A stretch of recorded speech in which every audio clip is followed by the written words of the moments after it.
টি-20 বিশ্বকাপের সুপার 8-এর ম্যাচে ইংল্যান্ডের সামনে ১৬৫ রানের চ্যালেঞ্জিং লক্ষ্যই রেখেছিল পাকিস্তান। বাকি ইংলিশ ব্যাটাররা পাকিস্তানকে আশা দেখালেও হ্যারি ব্রুকের কাছে আত্মসমর্পণ করতে হলো পাকিস্তানি বোলারদের। সেঞ্চুরি করে একাই পাকিস্তানকে টুর্নামেন্ট থেকে প্রায় ছিটকে ফেললেন হ্যারি ব্রুক। ব্রুকের বিরুদ্ধেই ২ উইকেটের জয় পেয়েছে ইংলিশরা। তাতে সেমিফাইনালের আশা অনেকটাই ফিকে হয়ে গেল পাকিস্তানের জন্য।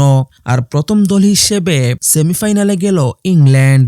১৬৫ রান তাড়া করতে নেমে একপাশে একের পর উইকেট পড়তে থাকে। তবে অধিনায়ক ব্রুক ছিলেন চুয়ালবদ্ধ। এক পাশ আগলে তো রেখেছেনই, রানও তুলেছেন জোড়ো গতিতে। শেষ পর্যন্ত জয় থেকে ১০ রান দূরে থাকতে ফেরেন সেঞ্চুরিয়ান ব্রুক। ৫১ বলে ১০০ রান করে আউট হন তিনি।